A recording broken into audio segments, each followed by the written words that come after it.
come for a little bike ride, just to clear my mind, clear my thoughts. I was always in the forest and that with the bush. Yeah. They say the woods, the forest, nature is good for the soul, good for the soul, good for your mental health. Yeah. Talking about mental health. It used to be hard coming over it at first. I used to spend a lot of time with my boys. I remember when it first kicked off. My dad had just passed away September 2016. 2 days after my boy's birthday, actually. Then, yeah, I had this child protection meeting a couple of weeks later. In this child protection meeting, just before I started, the chairwoman, she took me into what's called I suppose an interview room, side of the actual meeting room before it all started. She says to me, understand you've had a recent bereavement. I'd like to give you my condolences. I understand your father passed away. I was a bit shocked. I was gobsmacked, actually. Yeah. I says, yeah, that's right. She says to me, she then went on to tell me about what the meeting was about, etc. And said that there's any point that I feel the need to get up and, just feel free to get up and leave the room. Felt a little slap in the back of the head from the old man. Telling me, said, don't you dare. Don't you dare. Yeah, so I didn't get up and leave. But yeah, she seemed to show a level of compassion, if you like. Empathy. Empathy, I think is the word, yeah. For the loss of my own father. Meanwhile, they took me into another room, into the meeting room. The next minute, got a police officer. She's there propagating misinformation, giving half stories, not giving the full truth of what's,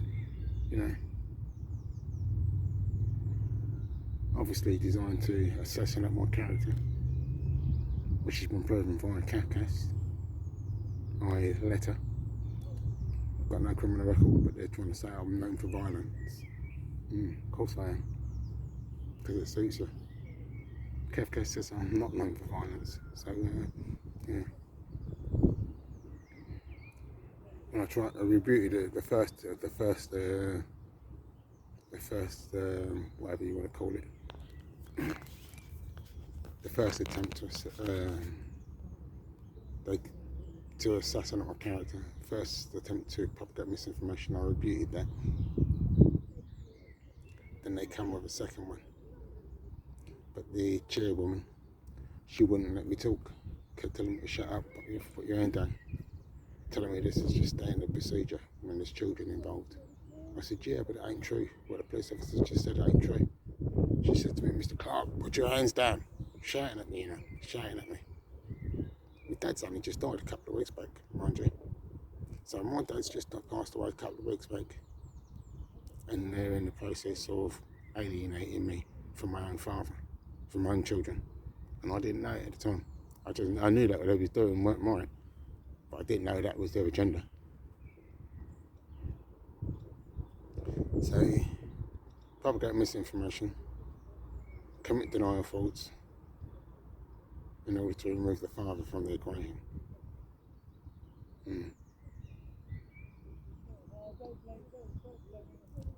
They say the CAFCAS officers are appointed from the court in order to be independent and to be working in the best interests of the children.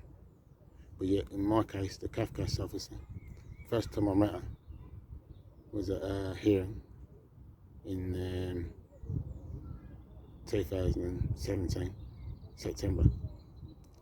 And then the judge told her that she needs to prepare what's called a Section 17. And in this Section 17, it's basically, Section 7, Section 7.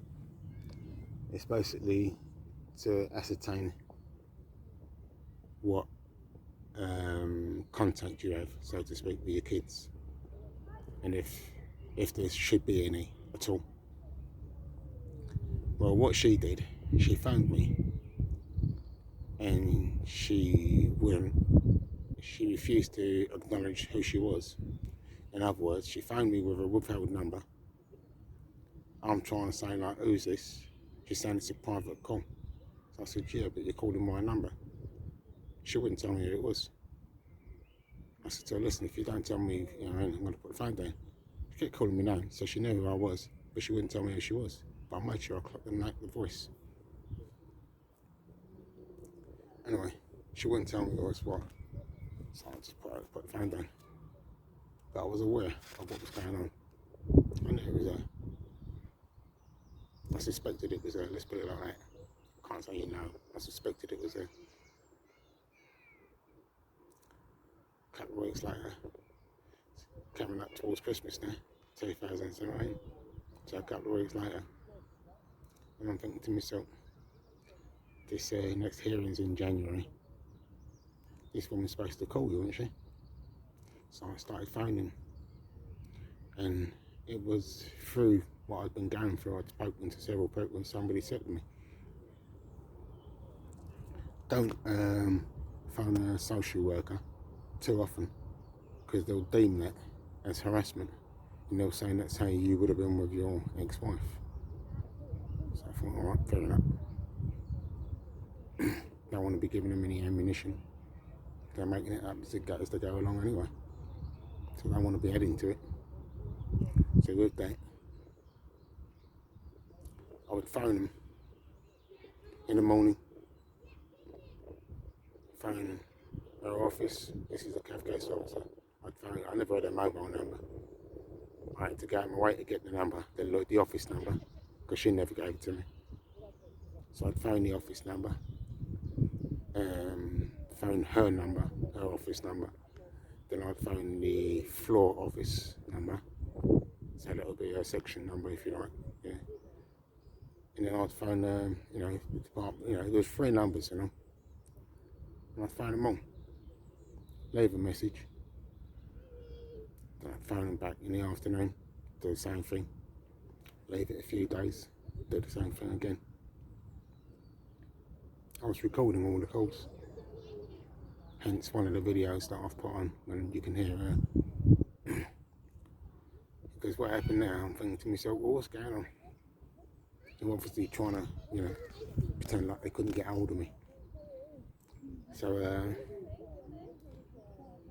was phoning, and something said, Nick, withheld your number. So I withheld my number. And as I withheld my number, first time, didn't answer. Second time, hello, Lording, can I help you? He said, what?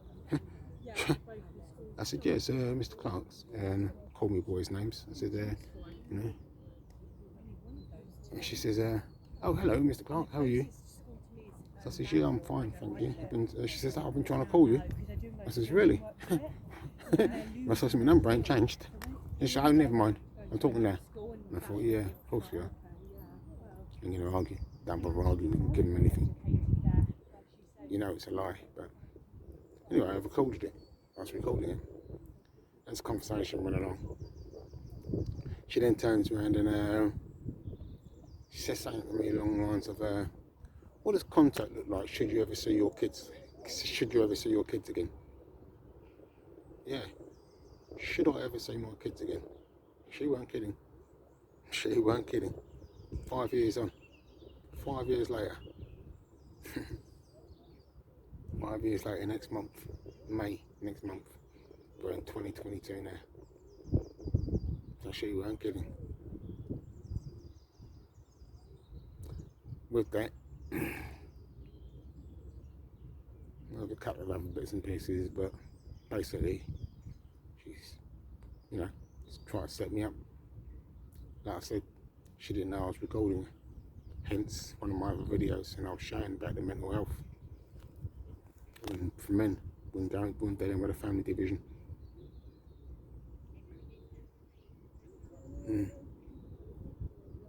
After the court case, based on all her lies, she didn't remember she's the social worker for the court, so they go by her recommendations, and her recommendations were 1 phone call per month,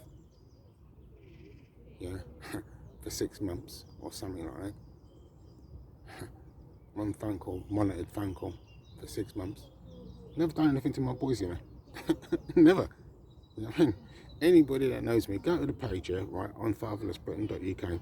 Go to the page, Father's Day 2021. Yeah, you'll see there's loads of pictures of us. Yeah, right. We had a fantastic relationship. We was always in the forest. We was always doing things, swimming, football, you name it. We was always doing things. Yeah. I was doing things with my boys that I promised and made sure that I would do with my boys, because I didn't do it with my dad. I'm not having a problem with my old man, you know what I mean? He's passed, you know what I mean? It's all gone now, isn't it? You know what I mean? But I made sure, yeah. Yeah. Anyway, yeah, sticking well. So this Kafka's officer makes her recommendations. So the case was heard in May 2017. Yeah, the judge, she was just disgusting. Denial of frauds, so biased it was unbelievable. Telling me she didn't get my papers when my papers were there. I pointed out, I said to her, my papers were right there in front of you. Those are the papers, those are my papers. And she looked at me over her glasses, giving me the bit, you know, like I say, like, how dare you? And she even went on to turn around and say something. What was it? Later on, she throughout the case, she turned around and she says, and I'll be the judge of whether this goes to the High Court or not. So she's quoting me from my own writing. But she said she didn't get the papers. Oh dear. I mean, bearing in mind, I didn't get I wasn't given a court bundle, so I did have no papers, nothing, yeah, to prepare myself with. And then you got this cash case officer telling a pack of lies. And I said to her, you don't realise I was recording did you know I was recording the meetings? She said, I didn't know at the time. I said, yeah, but you know now. And she says, yeah. I said, do you still stand by that? She says, yeah. I thought, yeah, all right. Instead of the judge turning around and saying, yeah, I'd like to hear those recordings to verify what she's saying to be correct. Nah, pretend like, you know, just take her side because she's the professional. You know what I mean? I'm just, well, look at me. I'm just me. Just look at me. Yeah. So goes without saying, doesn't it? I must be lying. Yeah. Yeah.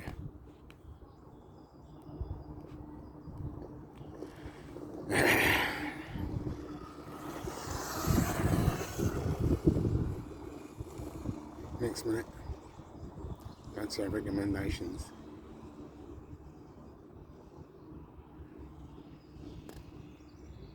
Case got finished. That was in May 2017. Judge actually turned around and said, despite Mrs. Clark, it was clear to the court that Mrs. Clark was lying. Well, you can understand why she would lie. Never gave no justification. No? Then goes on to turn around and say, however, we find her more believable than Mr. Clark. Really? You never found me lying? Because I wasn't lying. You didn't prove I was lying. Yeah. They had their agenda. I always knew what it was. Well, at that point, I sort of worked out what the agenda was. Yeah. So, yeah. Had this, the phone call started in September. There was 3 phone calls. So September 2018. These phone calls started. And she was going out of her way to interrupt the phone calls. 1 minute, the youngest boy don't want to talk to me. Next minute, now my oldest boy wants to ask me for bits and pieces. I know that if I let him have the bits and pieces that they're after, yeah, right. There's no way they're gonna. I've got nothing for McLeod. There's no way they're gonna come and. I mean, they're not coming when they come. If they're gonna come stay spend time with me, do you know what I mean? Yeah. So I knew that I couldn't give them things. It wasn't that I didn't want to give it to them. Do you know what I mean? What am I gonna do with them? You know what I mean? Their toys and whatever. But I knew that would be the end of it. I would never see them again. You know what I mean? So yeah. I said, what are you going to play with when you come here? Do you know what I mean? Obviously, the social worker, this CAF case officer, that was our intentions. So the next minute, the last phone call, I was having a plaster, I was doing some prior skimming my bedroom wall, and I got this phone call from the CAF case officer. It's my, the due call, so to speak. She's saying to me, Miss Clark, none of the boys want to talk to you.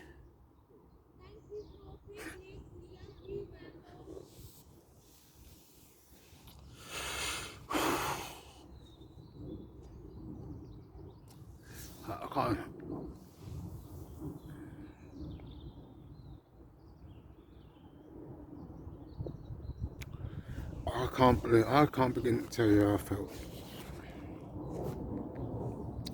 I cannot begin to tell you how I felt.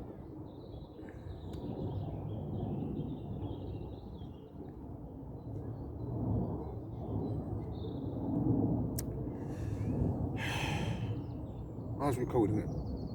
No, Dick's fan at the time.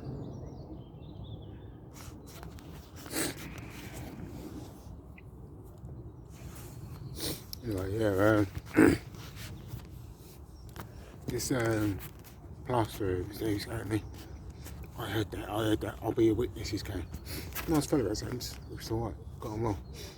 He was saying, yeah, I'll be a witness. He even gave me his number.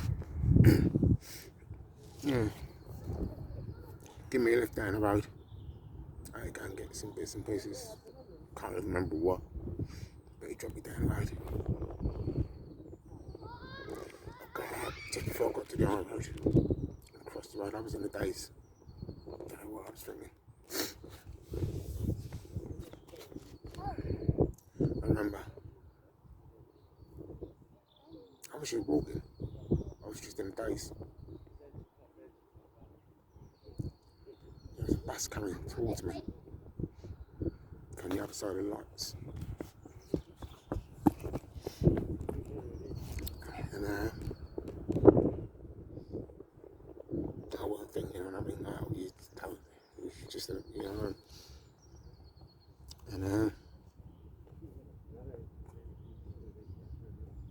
I just found myself walking to the middle of the road. Next minute, I forgot this bus turn left. I forgot all the buses there turn left. Can't even do that right. Ah, shit. Can't even get that right. Yeah. Yeah.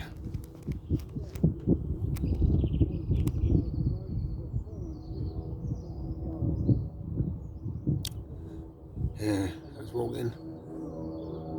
Some of the mums and dads, some of the kids from the school, it was, turning out time, wasn't it? About 3, 4 o'clock, whatever it was. I'm walking down the high road. Just floods of tears coming down the face, I couldn't stop them.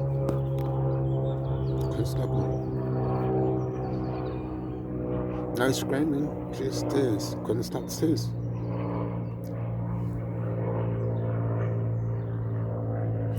They didn't care.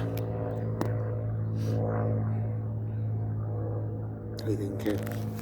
Or should I say they cared? They cared alright, actually. They cared enough to go out of their way to commit umpteen denial of frauds, propagate misinformation. And I know I keep banging on about it, yeah, right? Propagating misinformation, but they said they'd do it.